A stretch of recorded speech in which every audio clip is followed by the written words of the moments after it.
Good morning and welcome to the CyberSecurity Sensei Saturday morning mentorship call.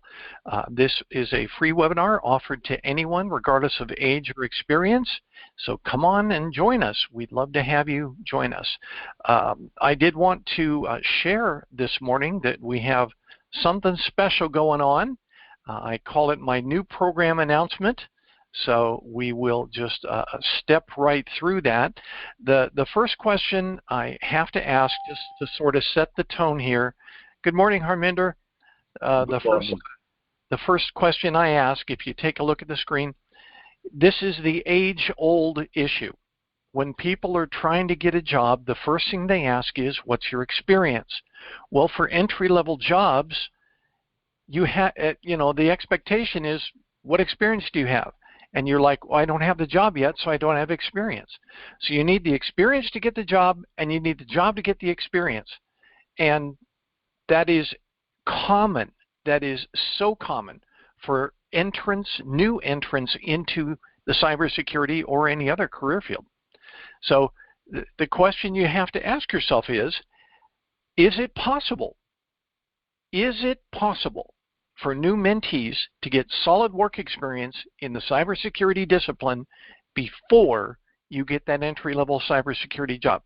Chris, you and I have battened this around for months and months and months talking about it. What are some suggestions you have? How do you show experience? Okay, so how I show experience? Okay, so no problem. So recently I also talk about somebody, not at my job too. My job asked me what training you did at home beside we are providing you to at the work. Firstly, I mentioned the sensation. I say every Saturday every Saturday I'm just taking the training, what's going on the cybersecurity, what we are doing. So I'm just learning the new things every Saturday when I'm taking the class. This is the one thing. The second thing, they have to be joined these kinds of the mentees programs.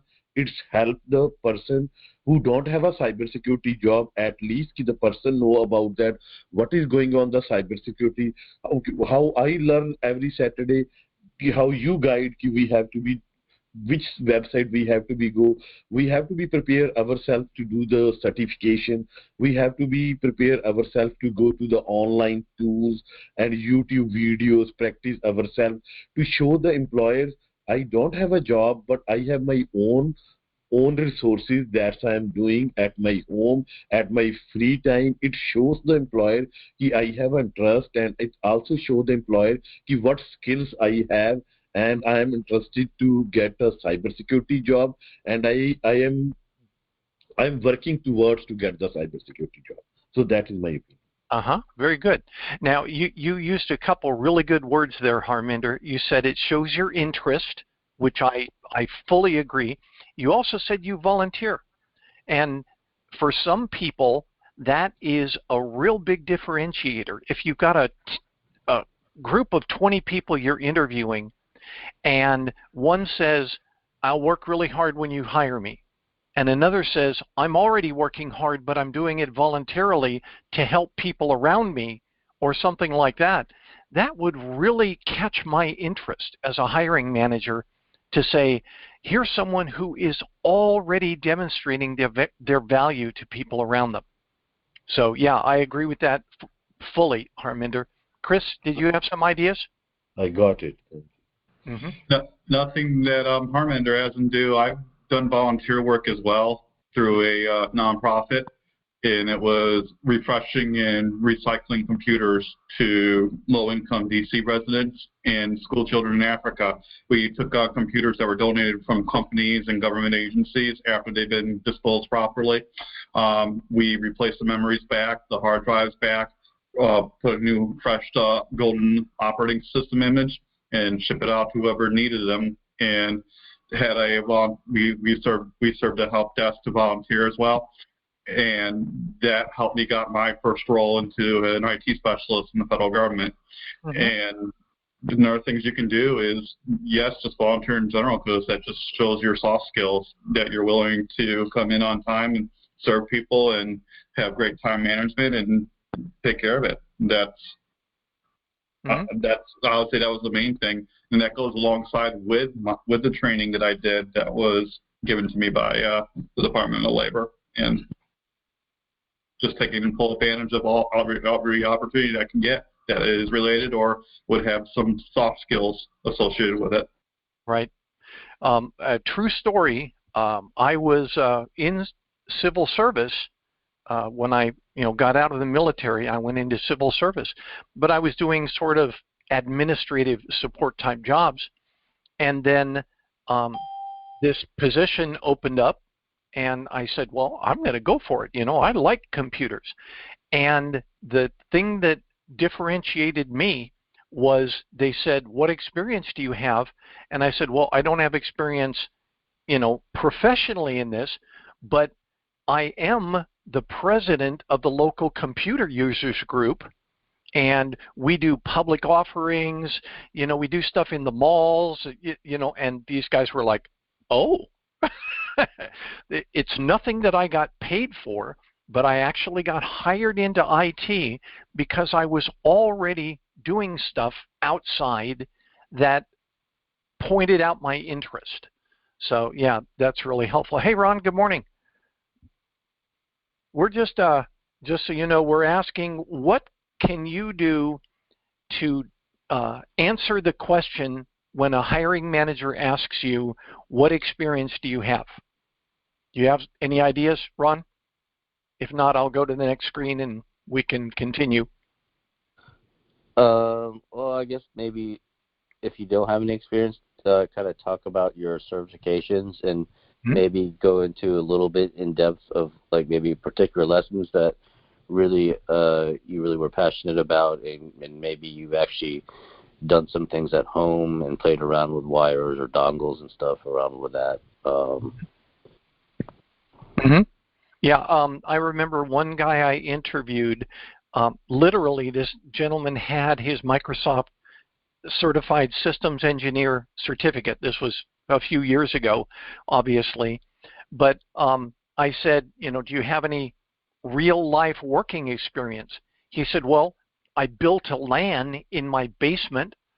I'm like, really? Tell me about this. And he talked about it. He's got the login, he's got the authentication, he's got the security controls, he's got the internet access, he did NAT translation for address. I mean, he set this up as if it was a working LAN in his basement. And now he didn't have all the hardware for it. He used virtual machines or whatever, but he was able to do that. And I thought that was quite innovative. If you can't get experience, that professional working experience that gets you your paycheck, there are still ways to demonstrate your, like Harminder said, your interest, and that you're going to be somebody who they're going to find to be valuable once they hire you. So yeah, thanks everybody. If you look at the next slide, this is the new product, the new program that I've developed. I call it the CyberSecurity Sensei Incident Response Team, IRT. Now, I'm sure many of you have heard of incident response teams, and you probably thought that you have to be employed in a cybersecurity capacity to do this. But I found a way to do it, and I think it will be helpful. Our focus, so you can see on this, our focus is going to be in reference to online fraud. This information comes from the Federal Trade Commission, and in 2022, the cost of online fraud in America was estimated to be $8.8 billion losses due to online fraud. And that could include phone, could include email, internet, phishing, malicious activities, all of those things. Fraud is the main thing. And the report of the number of reports that the FTC handled in 2022 was down a little bit from 2021, but the cost went up. In other words, there were fewer reports, but there were still, it was more expensive. So that's what we're going to focus on. We're going to focus on trying to address and maybe help do our little part to stop fraudsters from taking money from our families, friends, relatives, and ourselves.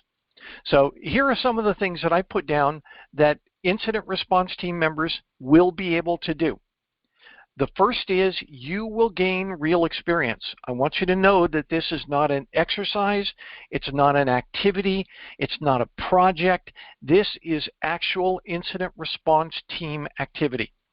You receive, you analyze, you submit incident reports directly to the Federal Trade Commission.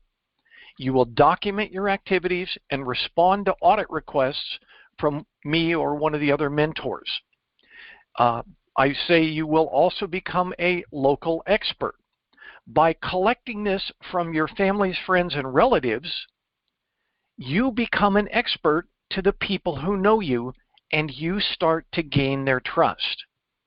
All right? That's very important in cybersecurity. And then the last part that I put here, you make the world better. You are actually contributing to a national criminal investigation database. You are participating in collection that is used for trend and anomaly analysis by the Federal Trade Commission so that they may be able to identify things just based on your piece of a much larger puzzle. But your piece is valuable. It will discourage black hats. That's the point of a lot of these things. Yes, prevention is great, but how about prevention by making them not even want to try?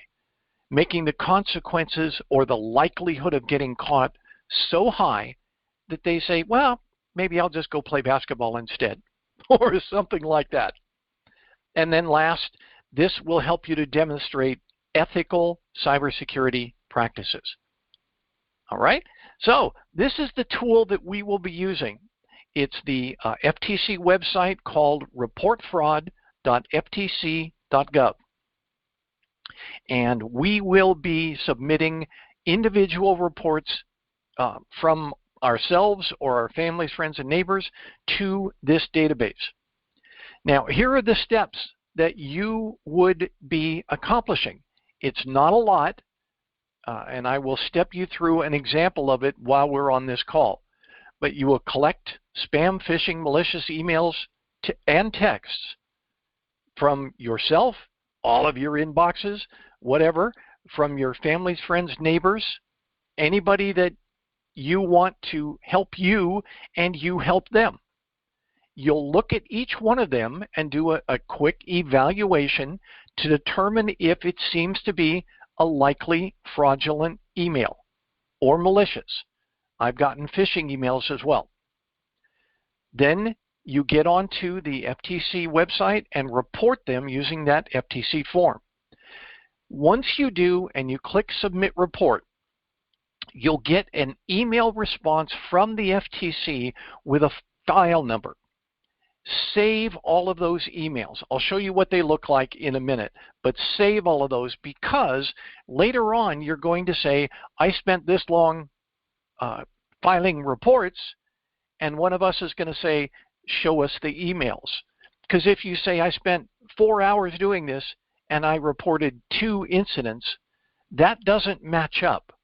We want to show productivity. So an accumulation of these emails from the FTC will demonstrate that you actually did the work, okay? And then when you're getting ready to prepare your resume and you want to put this down for your experience, ask me or one of the mentors to go out and verify the information that you say you have done. I will show you the log that you can put in every time you do this work. And then present our certification, or however you want to word it, as proof that you have actual incident response team experience. You performed the work. This, again, it's not an exercise. It's not playing around. It's not a simulation. You are actually out there slugging it out with the bad guys. It's in a very tightly controlled area of cybersecurity, but it does meet the capabilities for, or the description for, an incident. And I'm going to go to that. Here's one of the questions that I'm sure people are going to ask before I go to the demonstration. It says, why is getting a spam, phishing, or other fraudulent email or text considered to be an incident? You hear about incidents and it's like, oh, the pipeline went down and everybody lost gas in the northeastern U.S. or, whatever. An incident is defined as something that violates the CIA triad: confidentiality, integrity, or availability at any time, whether or not there was a resulting impact. And here's the thing you have to remember. If it arrived in your inbox, or it arrived in your mom's inbox, or whatever, that means it made it through their mail filter, which is set up to prevent that. It was accepted as being a bona fide email when, on closer examination, you see it's not. That's known in our business as a false negative. The system says everything's okay, but when you look at it, it's not. This gets through the mail filters because they came up with a new way of doing it. Okay? So this is an actual incident. All right? Any questions on that before I go further? Okay, I'm going to back up one more. Somebody will ask, does this really matter? And the reason they are asking is they haven't seen this before. To my knowledge, nobody does this for entry-level applicants. Nobody established a program like this using real live data and real live reports, to my knowledge. And I've been looking around and trying to find anything similar, and I have not. But last evening, when I presented it to a CISO, former associate of mine, who is actually operating as the Chief Information Security Officer over at a federal government department, her exact response, and I copied it here, she said, "What a great training ground, love it." So this is a CISO saying it's a great idea. So will it work? I think so. Okay? So I'm going to demonstrate the steps. Can you all see my screen okay? Yes. Okay. I'm going to, let's see, turn this down. Now, this is the website that you would be going to, reportfraud.ftc.gov. Okay? But the first thing you want to do is find these malicious emails or whatever.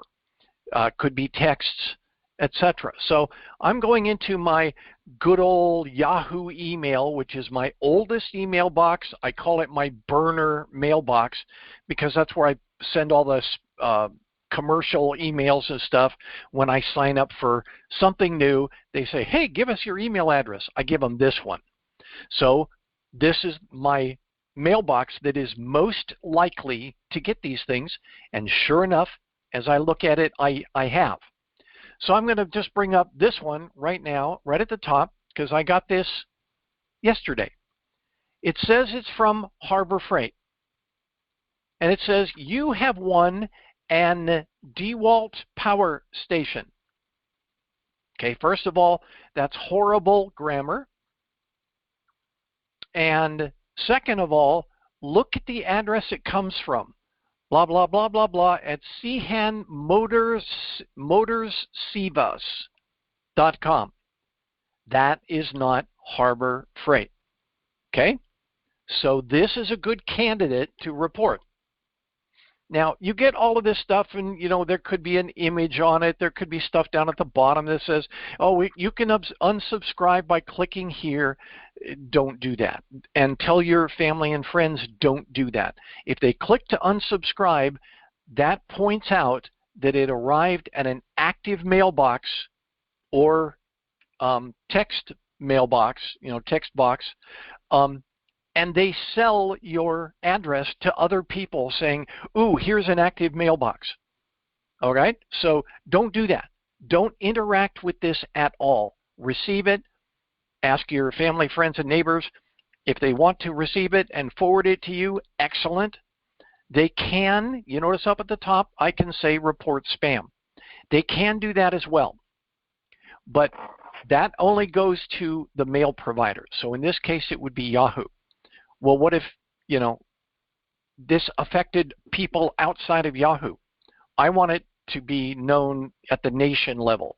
So here's a trick that, and again, we will go through this again, but here's a trick.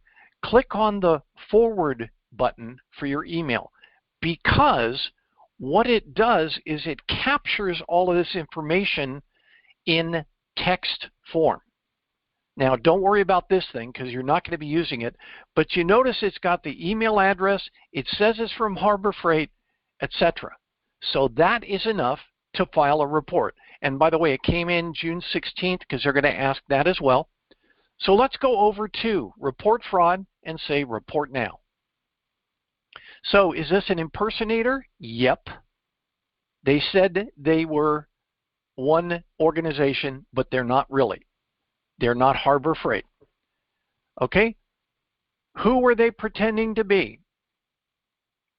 Well-known or trusted business. See it? All right, so I've done that. And here's the good thing. Even if you are not precise in your reporting, it's sort of a toss-up between one or the other, the FTC says it doesn't matter. Please report it and we'll sort it out. All right? So here's the important thing that you probably need to ask your family, friends, and relatives, anybody that's forwarding you this stuff. Did they offer to fix a problem with your computer? Yes or no? Did you send them payment of any kind? Yes or no? Hopefully, after you've trained them, your sphere of influence people will answer no. Did this scammer ask you to pay or send money? In this case, this was click on this and you're going to win. Okay? So they didn't ask me to pay or send money. How did you first learn about the scam? It arrived in an email. Okay, so I select email.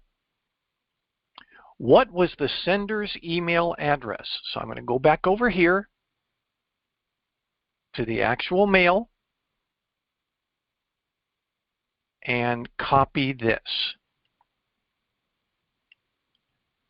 What was the email address? Very important that you put it in there, not what they said it was, but where it actually supposedly came from. Did you experience any of the following? This is the easiest one. I'm getting these spam emails. I want them to stop. Very cool. I can't opt out. Even if you do click on it, and even if it does say you have opted out, if it's a spam or phishing or other malicious email, they're lying to you. You haven't opted out of anything. I receive an email that displayed pornographic images or missing or misleading subject line or address. Well, that's even better. Okay? So I'm getting it. I don't want it. I want it to stop. And it had a missing or misleading subject line. When did it occur? So I can click on today's date or yesterday's date. Details about the scammer. What company did they pretend to be? Harbor Freight.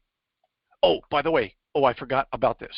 As you're doing this, here's a recommendation I have.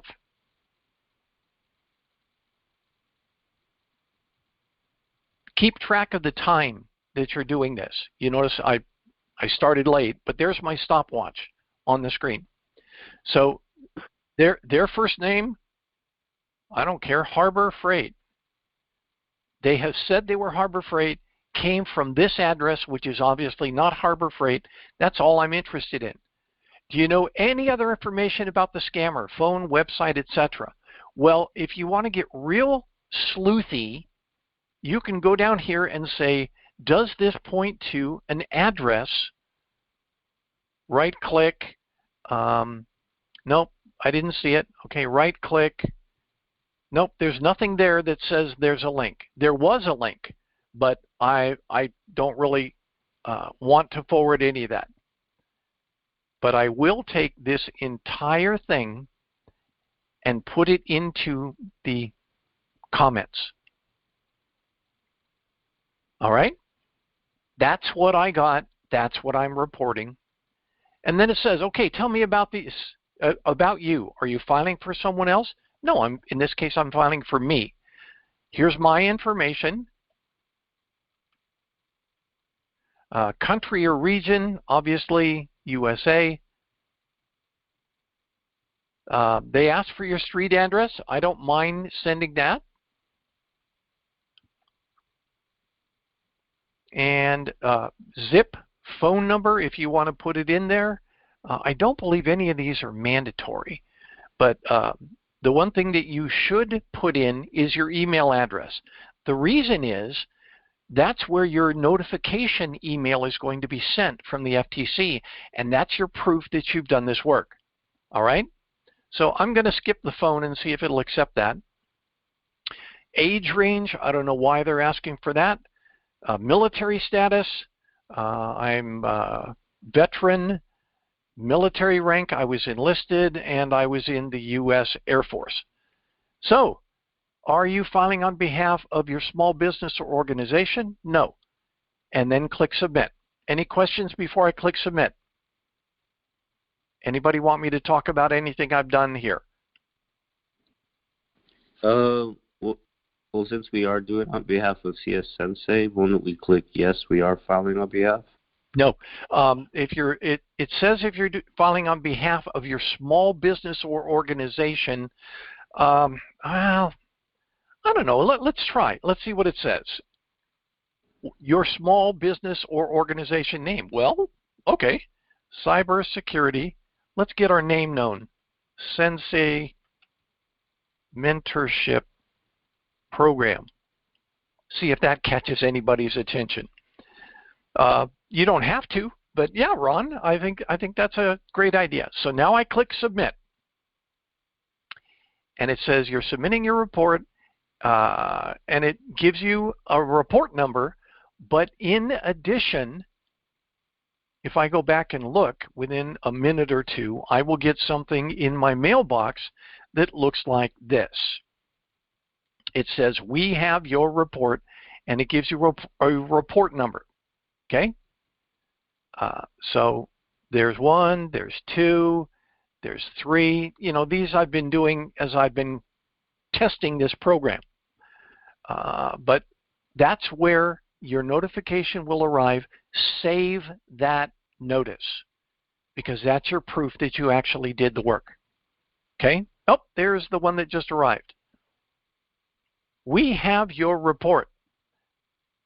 And it doesn't say anything about CS-Sensei, so it was worth a try, Ron. But it does say they don't resolve individual reports, but what they do is they aggregate this all together and make it available to 2,800 law enforcement agencies nationwide, from the FBI down. Okay, so this is a good thing. You are helping by identifying stuff that traversed the mail filters and arrived in your family's, friends, or even your own mailbox. All right? That will help to tighten the mail filters. It could catch new activities that are occurring. It could be used as part of a criminal investigation, because if somebody sends it to one mailbox, they've sent it to 1,000 mailboxes. Yours is just one. And that's why a lot of people say, well, why don't I just delete it? If you delete it, nobody knows. Number one, it made it through the mail filters, and nobody knows that it arrived in your mailbox except you. If you don't report it, there's nothing that can be used to look for it afterwards. You have to report it when it arrives. So what you will do is you'll notify your families, friends, and neighbors and say, hey, do this, do me a favor, send me the spam or phishing or whatever emails. If you think it's suspicious, forward it to me. Now you did notice one thing, and this is in the Q&As on this. One thing you did notice, I didn't forward the email to the FTC. The FTC will not accept forwarded emails. Why? Because it could be malicious. And oh, by the way, it already made it through one mail filter, so why are they going to take the risk? That's why you have to take the information and place it into a text-based form editor. That removes all of that hidden texts and capability to have links to go to malicious websites or anything like that. It's gone. You are reporting the bare bones of what occurred in this person's mailbox. Okay? And then as you're doing it, let me go to the next slide. As you do this, here is our team activity log. Now, I said 6 minutes, 7 minutes, but you know, this was actually if I received it, if I reviewed it, if I spent the time to submit it, and if I saved my emails from it, those are all considered incident response activities. If you're sitting in your family reunion and you walk up to your mom or dad or cousin Vinny and say, hey, send me your stuff. Here's my email. If you get any spam, you can help me by doing this, and I'll help you by reporting it to the federal government. And they'll go, oh, okay. And that's all considered time in preparation for your incident response activities. That all counts. So add it all up, and then in here, put in your information. So I'm going to say, here's my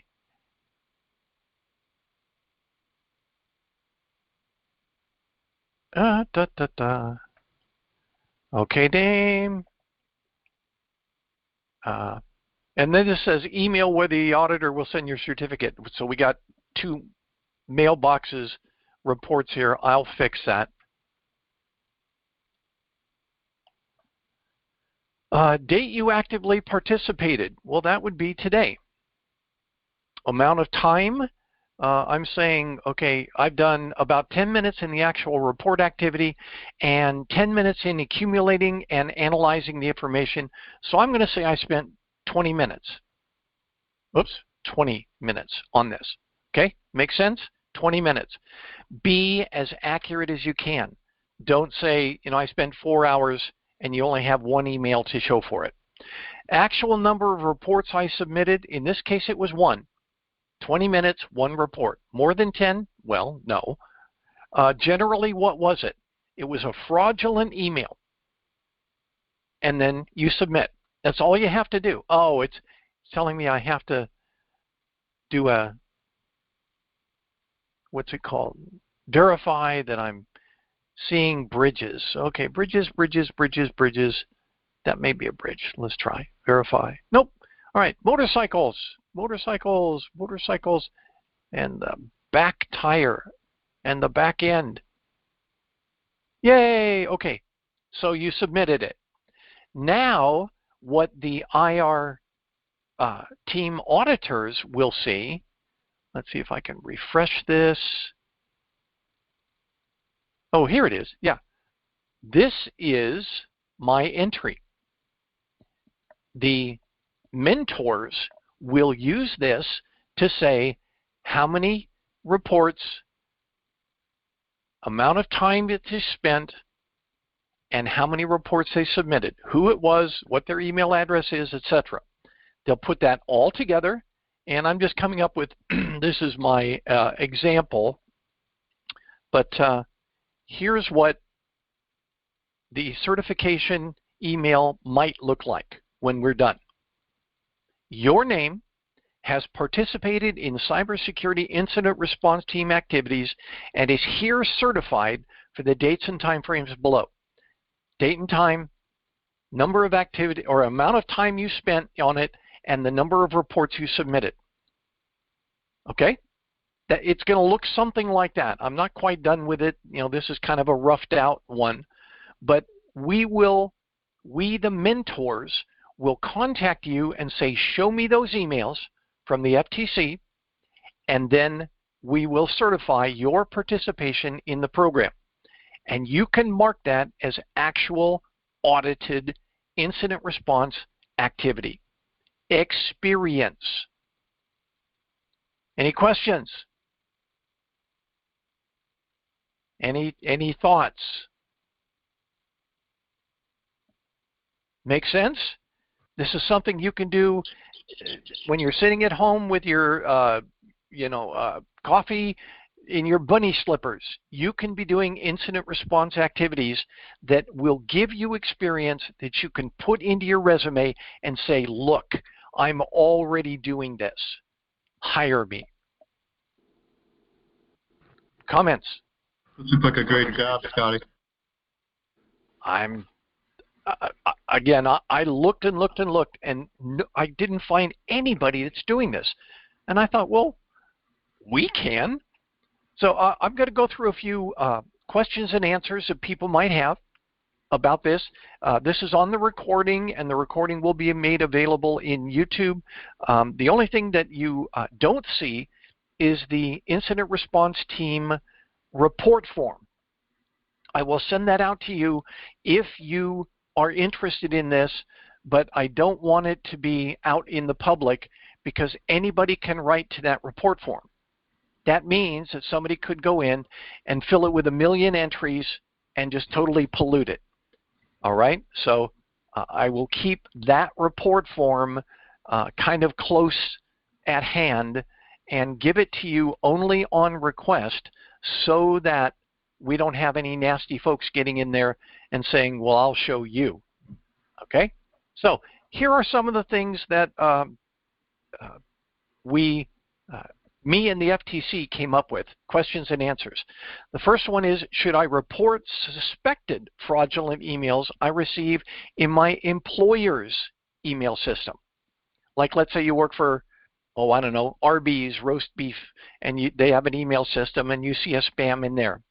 My recommendation is that you don't report that to the FTC, but you report it locally through your processes there. Report spam, report phishing.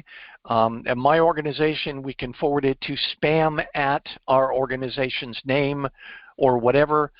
They've even added something in Outlook that says report phishing and those sorts of things. So use whatever your business has designed for this and save this reporting to the FTC for like your personal emails and such. Okay.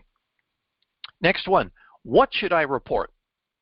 The FTC says report anything you think may be a fraud, scam, or bad business practice. All right? Anything. Next, can I report spam texts and emails? Absolutely. Look for the category that it would fit into. If you don't find a good category, put something else. That is actually one option you can select. Paste the messages into the comments field of the report and make sure you don't click on anything. You don't want to follow any of the links. And teach your family, friends, and neighbors the same thing. Don't click on the links. Don't click on the unsubscribe. Don't click on the Makita Power Tool, thing. Oh, you've won Power Tools. Don't click on it. Train your family to be smart about this stuff. Okay? Next one, what happens to my report? It goes to what's called the Consumer Sentinel database. And like I said, it's accessible to 2,800 federal, state, and local law enforcement partners across the country. They also do analysis to look for new fraud, scams, or bad business practices. Will unwanted calls or emails stop if I report them? Well, they won't instantly stop, but reporting it does matter because they put things together to try and stop illegal activities. And fraud, taking money from somebody, is considered illegal. And in most cases, it's a felony. So yes, it's important to report it. Don't expect that it's going to stop immediately, but hopefully they're going to put these folks behind bars or make them so afraid to do this that they choose another occupation rather than sending you spam and phishing emails. Next question. I'm not sure it's a scam or a fraud. Should I still report it? The FTC says yes, please report it. Whether you think it's a scam, you know it is, or you're not happy about a business practice, tell the FTC. All right? Next one, can I file a report for someone else? This is where you're going to get the majority of your experience. The answer from the FTC is yes. You'll say you're reporting on someone else's behalf. Give us your information and that of the person you're reporting if you choose to. So if your mom says, I'm going to forward it to you, but I don't want to have any more involvement in it, say, okay, I'm sending it on my mom's behalf, and don't put her email address in the form. Put yours, so you'll get the notification. What's needed on the report? Anything you can tell the FTC. Anything at all. If you paid money, they're going to ask how much. So if you are getting it from somebody else, the first thing they should have done is contacted their local law enforcement. Call the police for these sorts of things. But if it ends up with you, then you can also report how much money was actually stolen from your family or friends. Next question, can I attach or send you documents or attachments related to my report? You saw it in the form. The FTC won't take uploaded messages, but you can copy and paste. They won't take photos. They won't take links, that sort of stuff. Well, they will do links, but the links will not be active. In other words, you can paste a link in there, and it'll show on the screen, but it won't be active. It won't be clickable. Okay? So that was the program. What do you guys think? Do you think this is going to help you? Do you think you're going to be able to use this to get experience? Thoughts and ideas? Yeah, sounds like a really win-win for multiple parties here. So, yeah, I'd be very interested in participating in this regularly. Okay. All right. So, Ron, send me an email, and I will forward you the report form. I'm also going to be publishing this recording today, and you will be able to follow the instructions from that. But for the moment, go start looking in your mailboxes and finding that spam. I'm going to go back and take a look at it here. I'll show you. Look at all of this. I've got, about 14 spam emails lined up. Oh, by the way, I got that one from Harbor Freight, so I can say I'm going to mark that one as spam, and it goes out of my mailbox. But I still have all these others I could do.